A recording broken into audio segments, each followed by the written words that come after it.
When you say it's a takeover means more than fucking 6 people. There's fucking 450 people in the NBA. Stop saying the same 6 people. I remember this one stems off of perks like back and forth with RJ, and it stems off trade a little bit. But I'll play the clip. This is where we have a real problem with American athletes, right? On and off the floor. So we just watched Trae Young get traded to the Wizards. By the way, the Wizards had to give up absolutely nothing. No picks, no nothing. That was basically a salary dump for Trae Young. That was a salary dump for the Atlanta Hawks, basically. We're talking about a guy whose career average is like 25 and 10. The only other 2 people in the history of the NBA that averaged more assists than Trae Young, averaged more assists for their career, is Magic Johnson and John Stockton. Okay? And you trade him away without getting any picks. Moving to Ja Morant.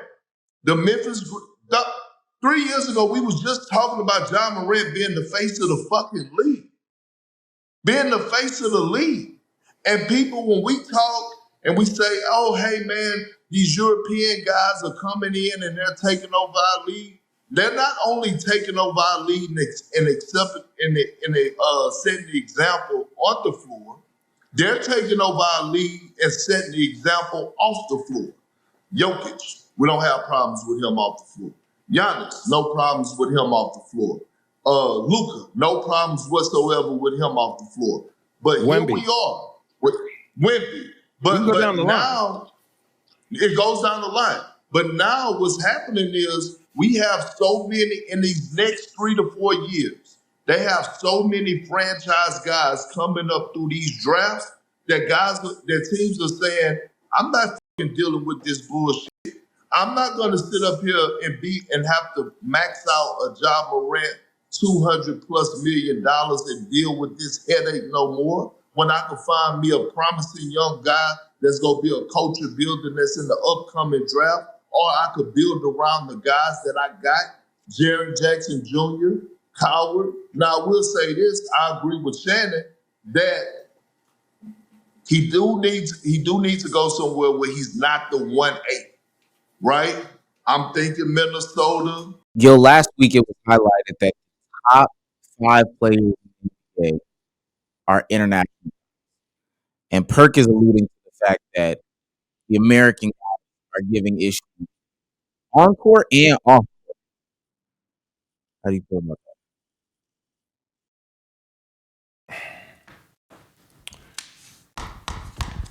that? Again, who's telling you this? Who's pushing this narrative? Right?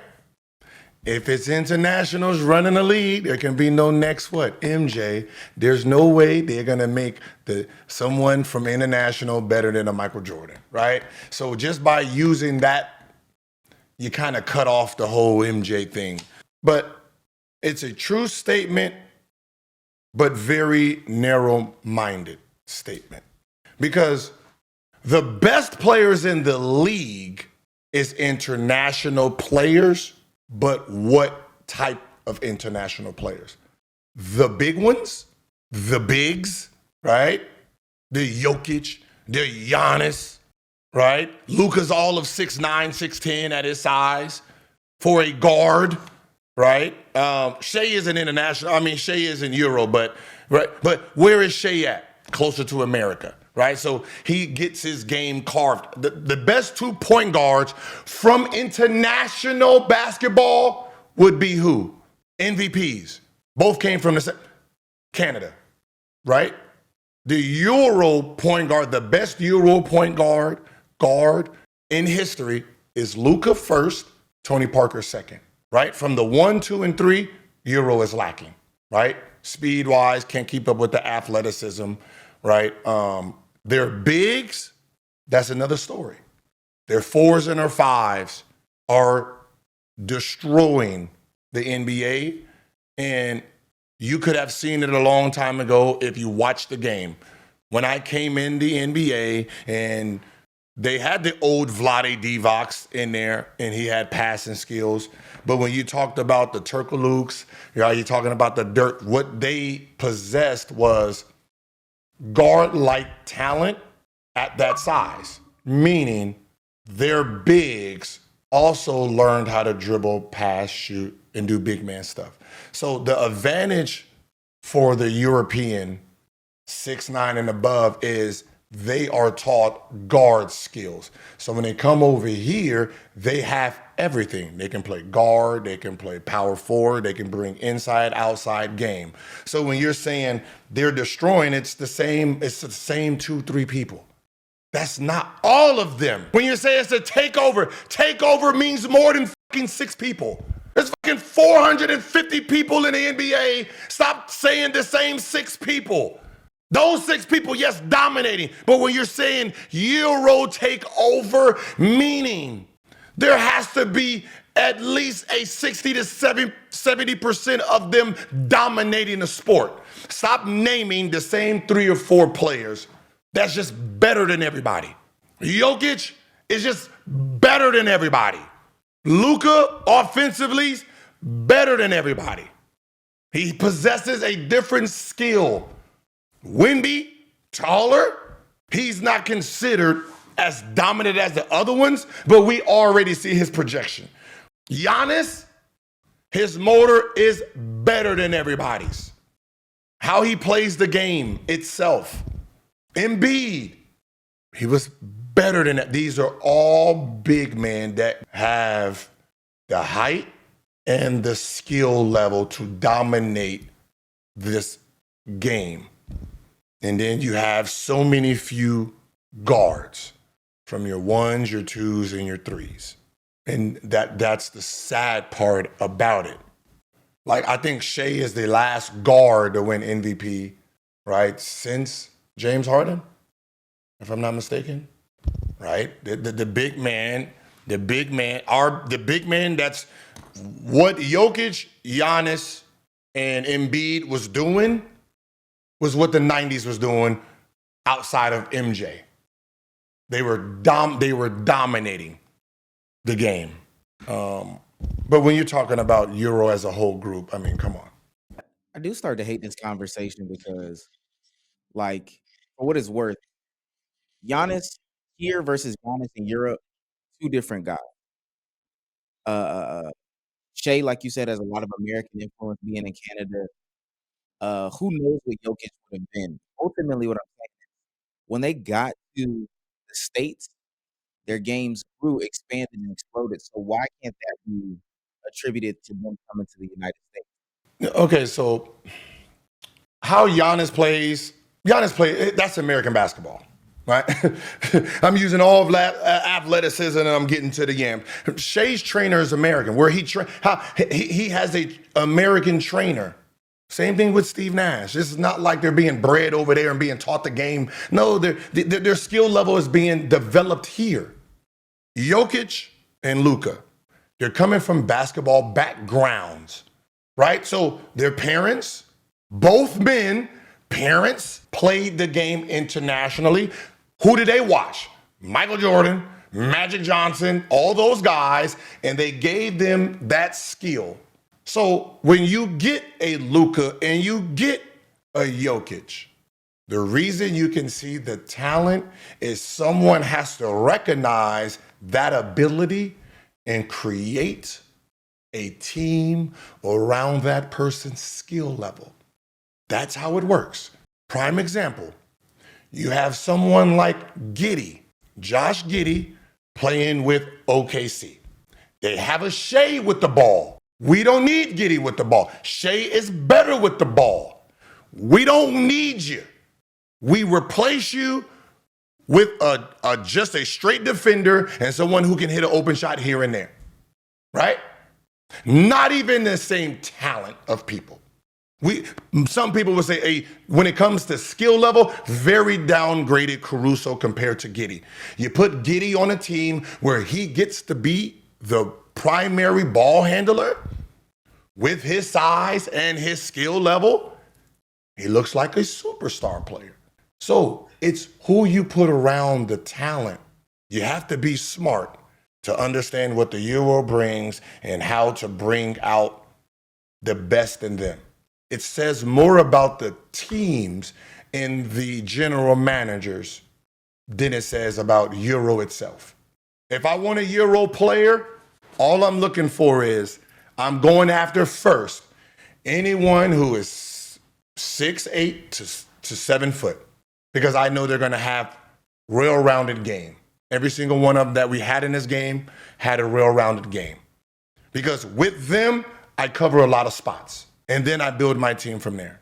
But again, it's the bigs, man. Like if I say, all right, if you want to put your top 20 together, no one sounds smart after you say the top 6 or 7. Now, I don't know what the off the court has to do with your game.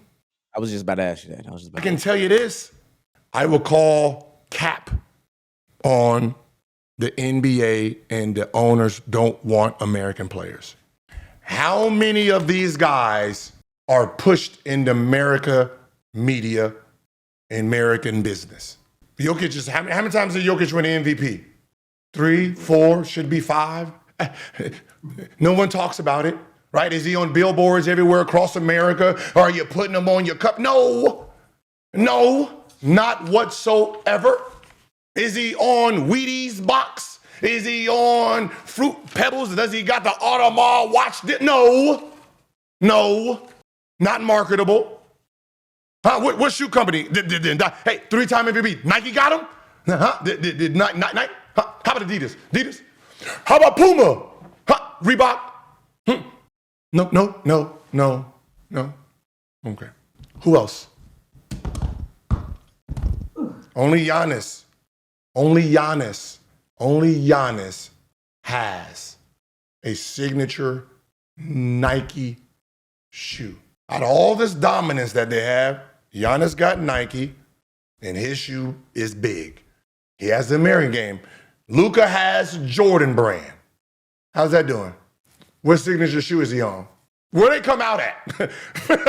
Have anybody signed up for it? Do you sit in line for them? When is the next drop? When is the next colorway? Come on, what are we talking? I don't want to hear your fucking narratives, man. There's no, listen, and I'm just gonna say it. No American company is gonna push a Euro player knowing half of the year that person is not even in the States. And when he is in the States, it's during the work time. So I can't even, as a company, get to him to do promotions, videos, marketing. I have so much limited time because he's at work.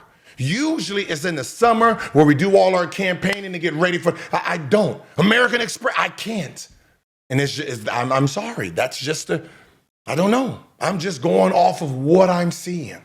When we're talking about these athletes that nobody want to touch, how's Josh shoes selling?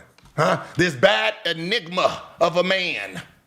Hottest shoes on the street. Because I can tell you one thing, them kids do not care about your narrative. They don't care. They don't care what you're talking about. If Ja Morant and Jokic go overseas, outside of where Jokic is from, I guarantee you, them kids is gonna be surrounding Ja Morant. They're gonna be out there. All of Spain is gonna be Euro stepping. They're gonna be Euroing. All of Greece is gonna be doing they're gonna be doing that. No, I'm just gonna be honest with you, man. Hottest shoes moving. Anthony Edwards, hottest shoes moving. Donovan Mitchell, hottest shoes moving.